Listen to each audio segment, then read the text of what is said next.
950 years of waking up every morning and returning to the same people with the same message. ለ950 ዓመታት በየማለዳው እየተነሱ በአንድ መልእክት ወደ አንድ አይነት ሰዎች መመለስ 950 ዓመታት የተመላላሽነት የፌዝ ልታደናቸው የተላከላቸው ሰዎች ሆን ብለው እና ደጋግመው ማዳንን ላለመምረጥ ሲወስኑ ማየት 950 ዓመታት እጅ ሳይሰጡ መቆየት።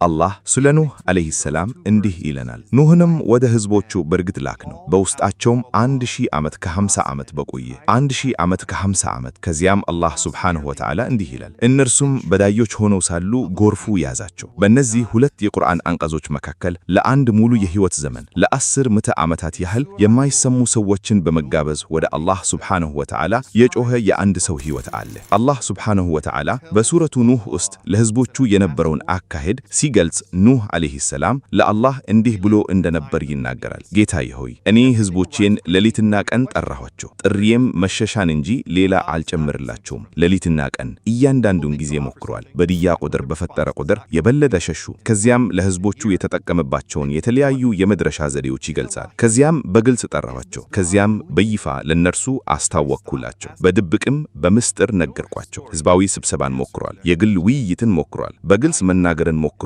እንዲሁም በተናጠለ በስውር ማውራትን ሞክሯል። ከአንድ ሰው ጋር ሊደረግ የሚችለውን ማንኛውንም ጥረት አድርጓል። ከሕዝቦቹ ያገኘው ምላሽ ግን እንዲህ ነበር። እኔም ልታድናቸው በጠራዋቸው ቁጥር ጣቶቻቸውን በጆሮአቸው ውስጥ አደረጉ፣ ልብሶቻቸውንም ተጎለበሉ፣ በማመዛቸውም ዘወር አሉ፣ በታላቅ መኩራርም ተመከሩ። ጣቶቻቸውን በጆሮአቸው ውስጥ አደረጉ፣ እንዳያዩት ልብሶቻቸውን በራሳቸው ላይ ደፈኑ።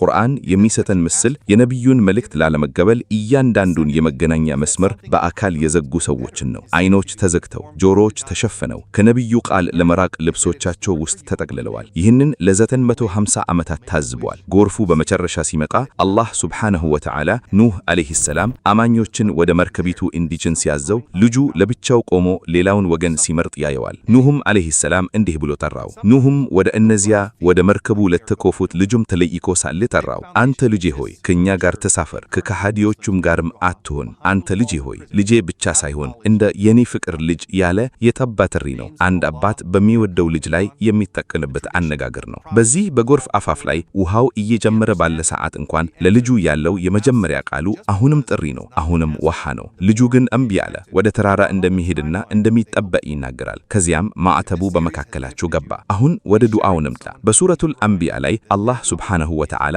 የኑህን ጥሪ ሲያስታውስ ኑህንም ከዚህ በፊት በጠራ ጊዜ አስታውስ፣ ለእርሱም ምላሽ ሰጠነው፣ እርሱንም ቤተሰቡንም ከታላቁ ጭንቅ አዳነ ነው። ታላቁ ጭንቅ አላህ ሱብሓነሁ ወተዓላ ለኑህ ዓለይሂ ሰላም ወዲያውኑ ምላሽ ይሰጣል። እርሱም ከጎርፉ ብቻ ሳይሆን ከዚህ በፊት ከነበረው የጭንቀት ክብደት ሁሉ ይድናል። ኑህ ዓለይሂ ሰላምም እንዲህ ብለው ዱዓ አደረገ። ጌታዬ ሆይ ለኔ ለሁለቱም ወላጆቼ አማኝ ሆኖ ቤቴን ለገባ ሰው ሁሉ ለምእመናን ወንዶችም ለምእመናን ሴቶችም ማረን፣ በዳዮችን ጥፋትን እንጂ ሌላ አትጀምርላቸውም። ከ950 ዓመታት በኋላ ኑህ ዓለይሂ ሰላም የመጀመሪያ የጠየቀው ነገር ምህረት ነበር። የምንኖረው በኩችቻ ዘመን ነው። ሁሉም ነገር በፍጥነት ይደርሳል ብለን እናስባለን ወይም እየሰራ መሆኑን እንጠራጠራለን። ዱዓም ከዚህ የተለየ ነገር የለም። ሰዎች ለአንድ ነገር ዱዓ ያደርጋሉ። ምላሹ በአንድ ሳምንት፣ በአንድ ወር፣ በአንድ ዓመት ካልመጣ አላህ ሰምቶኛል፣ ይህ ዱዓ እየሰራ ነው፣ መጠየቄን ላቁም ብለው ማሰብ ይጀምራሉ።